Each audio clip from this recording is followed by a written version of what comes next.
राधे राधे. आज खूप म्हणजे माझ्या थंबनेलवरनं तुम्हाला कळेलच की आज मी जरा वेगळ्या विषयावर तुमच्याशी बोलणार आहे. वेगळ्या म्हणजे फारच सुंदर आहे. नक्षत्र त्याचा म्हणजे वर्षानुवर्ष अभ्यास केला तरी कमी पडेल असं आहे.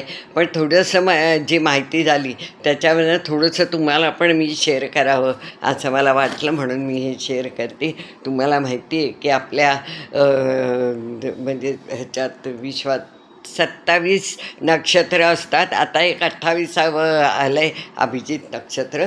पण त्याचा अजून अभ्यासात एवढं नाही, पण ते चांगलं असतं मुहूर्ताला वगैरे असं म्हणतात. तर तुम्हाला म्हणजे जसजशी मला माहिती कळते तशी मी शेअर करते तुमच्याशी. की तुम्हाला माहिती आहे का आपण ग्रह म्हणतो बाबा, सूर्य, चंद्र, राहू, केतू, मंगळ. पण त्यांच्या ते जसे वागतात प्रत्येक घरात म्हणजे रास माझी वृश्चिक आहे, माझी सिंह आहे, माझी धनु आहे, माझी जे काय आहे ते. तर असं जेव्हा कळतो आणि आपण ते ग्रह बघतो आणि म्हणतो की हां म्हणून माझा स्वभाव असा आहे किंवा माझं आयुष्य असं आहे. पण तसं नसतं बरं का. म्हणजे ते धरून तुम्ही जर प्रेडिक्शन केलं तर ते एवढं काही खास बरोबर येत नाही. याचं कारण सांगते की त्यांना चालवणारे नक्षत्र असतात. प्रत्येक राशीत किंवा प्रत्येक घरात साधारण 2.25 नक्षत्र असतात.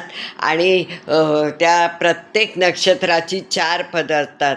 कळलं की नाही. आणि त्या पदांच्या ह्याने आपले स्वभाव बदलतात. म्हणजे आता थोडक्यात मी तुम्हाला सांगते हां, की अश्विनी, मघा आणि मूल हे केतूची नक्षत्र आहेत. कळलं की नाही. आणखीन चंद्रमा जन्माच्या वेळेला जिथे असतो ज्या नक्षत्रात, ते आपलं जन्म नक्षत्र असतं आणि त्याच्याप्रमाणे आपला स्वभाव किंवा एकूणच असतं. कळलं की नाही. शुक्र जे आहे, तुम्ही म्हणून म्हटलं तुमची रास कुठली आहे ते बघा बरं का. कारण तुम्ही कुठल्या राशीत आहात म्हणजे कुठल्या नक्षत्रात आहात म्हणजे तुमची कुठली रास आहे हे कळेल. शुक्र भरणी, पूर्वा फाल्गुनी आणि पूर्वाषाढा ही शुक्राच्या ची नक्षत्र आहेत. कृतिका, उत्तरा फाल्गुनी, उत्तराषाढा ही सूर्याची नक्षत्र आहेत. चंद्राची आहेत रोहिणी, हस्त, श्रवण. रोहिणी तुम्हाला माहिती आहे कृष्णाचं आहे. आणि ही जी 27 नक्षत्र आहेत त्याच्याबद्दल पण अशी एक आख्यायिका आहे, गोष्ट आहे की ही 27 बायका आहेत चंद्राच्या, पण त्याला रोहिणी ही सगळ्यात जास्त आवडायची. आणि ती रोहिणी नक्षत्राची जी लोकं असतात किंवा स्त्रिया असतात त्या फार सुंदर असतात दिसायला. मंगल मृगशिरा, चित्रा आणि धनिष्ठा. राहू आर्द्रा, स्वाती, शतभिषा. गुरु पुनर्वसू, विशाखा, पूर्वा भाद्रपद. शनी पुष्य, अनुराधा आणि उत्तरा भाद्रपद. आणि बुध आश्लेषा, ज्येष्ठा, आणखीन रेवती हे सगळ्यात शेवटचं नक्षत्र आहे.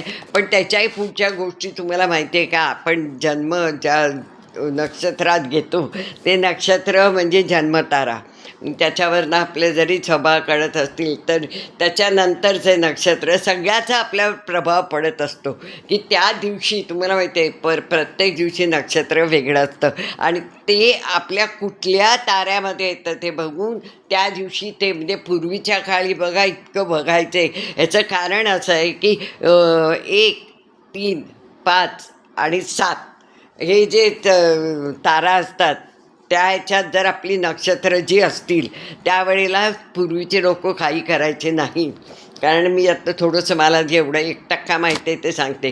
जन्मतारा आणि ही नक्षत्र म्हणजे काय माहिती आहे का. पूर्वजन्मीचे जे सुकृत जे काही आपण करून आलेलं असतो त्याचं त्या ह्याने आपल्याला पुढचा जन्म हे होतो.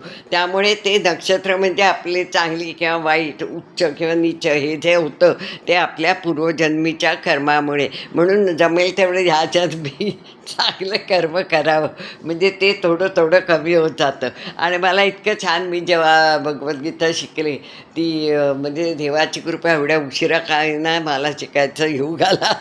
पण त्याच्यात इतकं सुंदर लिहिलं आणि आपल्या मनात एवढं ठसतं ना ते की तुम्ही म्हणजे आपण पण ना काही असू दे लवकर हे माझ्या नशिबात असतं मी आज जास्त चांगली झाली असते म्हणजे आपण ना पटकन म्हणजे माझाच मी सिंहराशीची असल्यामुळे आणखीन हे असल्यामुळे ना शनी आहे त्यामुळे चुकीचं खोटं असं काय आलं की लगेच तलवार काढून भांडायला जायचं वगैरे असा स्वभाव होता माझा. पण जेव्हापासून अक्षरशः मला शिकवलेल्या त्या सगळ्या ज्या आमच्या टीचर्स आहेत त्यांचे मनापासून धन्यवाद, त्यांना नमस्कार.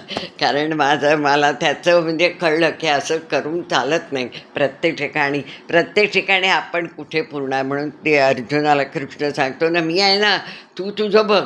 तू कसा चांगला वागतील, तुझं काय कर्तव्य आहे, नुसतं चांगलं वागायला येतं. म्हणून मला भगवद्गीता फार आवडते की समोर कोणी आहे म्हणून ते नातेवाईक आहेत, मग ते कसेही वागले तरी त्यांना सोडा नाही.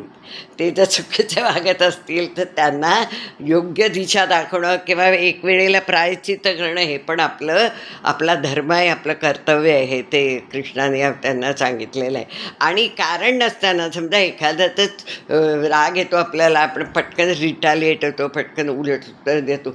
पण म्हणजे त्यामुळे ह्याने कृष्ण असं म्हणतो की जेव्हा आपण एखाद्याला वाईट बोलतो तेव्हा त्याचं पाप कमी होतं आणि तुमचं पुण्य कमी होतं.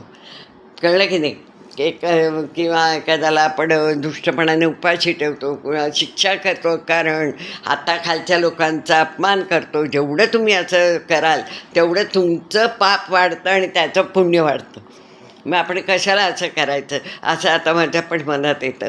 त्यामुळे मी प्रयत्न करते, म्हणा 70-71 वर्ष जो स्वभाव आहे तो पटकन बदलणं शक्य नाही. पण श्री स्वामी समर्थांच्या कृपेने आणखीन भगवद्गीतेच्या आशीर्वादाने थोडाफार फरक होईल असं मला वाटतंय. जाऊ दे आता पुढचं बघूया. जन्मतारा म्हणजे मी म्हटलं ना, चंद्रमा तुम्ही जन्मता तेव्हा ज्या नक्षत्रात असतं ते तुमचं जन्म नक्षत्र. दुसरं संपत तारा म्हणजे त्या ह्याच्यात तुम्हाला धन संपत्ती वृद्धी होते. त्यामुळे एखादं शुभ कार्य करायचं असेल, एखादं दुकान टाकायचं असेल, एखादं असं जेव्हा आपण नवीन व्हेंचर चालू करतो त्यावेळेला संपत ताऱ्यात करतात. म्हणून हल्ली ते आता पटायला लागले ते म्हणजे मग कधी कधी म्हणतो ना, अरे आम्ही दुकान टाकलं पण ते नाहीच आम्हाला लाभलं. तर ते आपल्या एवढं बारीक सारीक लक्षात येत नाही. पण आपले ऋषीमुनी पूर्वज किती हुशार होते हो. काही नव्हतं कम्प्युटर तरी त्यांनी आपल्या बुद्धीने हे सगळं केलेलं आहे. विपत तारा, त्यावेळी विपत तारामध्ये कठीणाई संकट सगळे म्हणजे संकट आपल्यावर येतात, कठीणाई येते, अशुभ खूप घडतं. त्यामुळे आपण नेहमी कुठलंही काम करताना आजकाल पंचांग आहे, आज आपल्याकडे गुगल आहे, गुगलमध्ये आजचं पंचांग गेलं की सगळं येतं. मग त्यात तुम्ही ते नक्षत्र बघू शकता. ते नक्षत्र तुमच्या लिस्टमध्ये कुठे आलं आहे ते बघायचं. ते थोडं अभ्यास असतो तो, पण ते कळतं म्हणजे लगेच.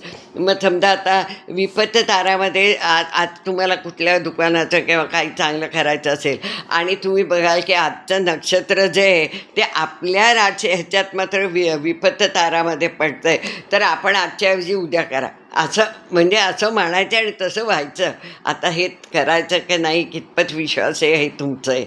पण मी सांगते तुम्हाला, क्षेमतारा म्हणजे शुभ सुख, स्थिरता, लाभ. एखादं घर वगैरे घेतो आपण, त्याची जेव्हा हे करतो आपण, आत शिरतो तेव्हा त्याची पूजा करतो, कळलं की नाही, गृहप्रवेश करतो, त्यावेळेला क्षेमताऱ्याचं जर काय हे केलं तर त्यावेळेला आपलं सुख, शांती, स्थिरता लाभते त्या घरात. कारण तिथे सुख मिळतं. त्यामुळे नेहमी एखादं कार्य चांगलं किंवा वाईट करताना तुम्ही गुगल उघडून जरी केलं तरी तुम्हाला कुठला तारा कुठलं नक्षत्र आहे हे तुम्हाला कळेल. आणि तुमच्या ह्याच्यात ते नक्षत्र कुठे आले प्रत्येकाच्या वेगळं येतं बरं का.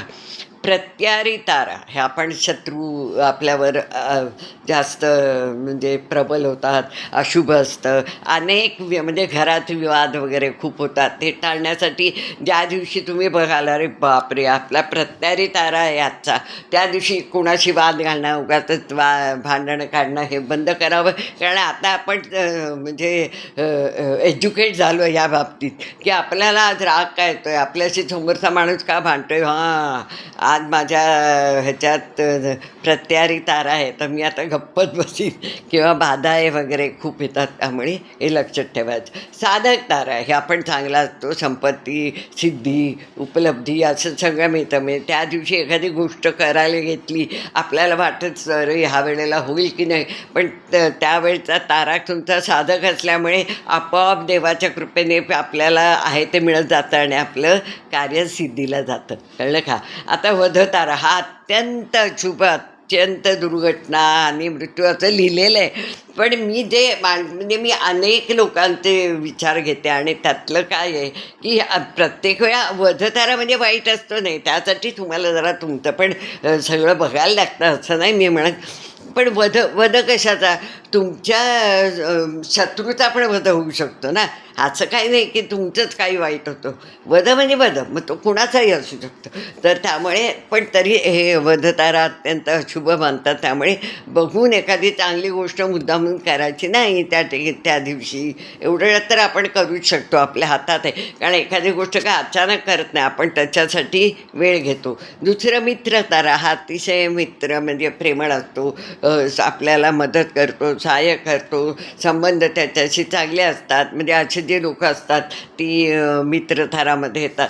आणि अतिमित्रतारा हा तर म्हणजे काय म्हणतात डिवाईन असतो. कुणालाही कधीही कशाही ठिकाणी आपल्याला माहिती असतं, आपल्याला किती प्रॉब्लेम झाला तरी हा जो तारा आहे हा आपल्याला आपल्या मागे एकदम सक्षमपणे उभा आहे, तो आपल्याला नक्कीच मदत करेल. तर हा अतिमित्र अत्यंत चांगला तारा असतो. एक म्हणजे आपलं ते पूर्वसंचित असतं त्याप्रमाणे जन्मतो, म्हणून काय वेळा चांगला किंवा वाईट असं असतं. म्हणजे अगे वाईट असतो असं नाही. दुसरा तिसरा म्हणजे विपत्त तारा, नंतर पाचवा प्रत्यारी तारा आणि सातवा वध तारा. ह्याच्यात जी नक्षत्र असतात ती त्या दिवशी जर आपल्या ह्याच्यात असतील कुंडलीत किंवा ह्याच्यात, तर शक्यतो काही गोष्टी करू नये. आता आपल्या लक्षात आल्यावर आपल्याला पण ती सवय होते, एकदा पटकन काढायचं. काय आता समजा घर घ्यायला जायचं आहे किंवा काय चांगल्या गोष्टी करायला जायचं, बघायला काय हरकत आहे, पटकन नको आज नको आपण उद्या जाऊया, असं काय नाही. ते रोज म्हणजे सारखं बदलतं, ते काय वर्षानुवर्ष तेच राहत नाही ना. त्यामुळे रोजचं ते नक्षत्र बदलतं. जेव्हा आपलं चांगलं नक्षत्र असेल त्यावेळेला नक्की करा, करून बघा, निदान चांगलंच होईल, वाईट होणार नाही असं मला तरी वाटतं. पण प्रत्येकाची मतं वेगळी असतात, त्याप्रमाणे प्रत्येकाने निर्णय घ्यायचा. राधे राधे.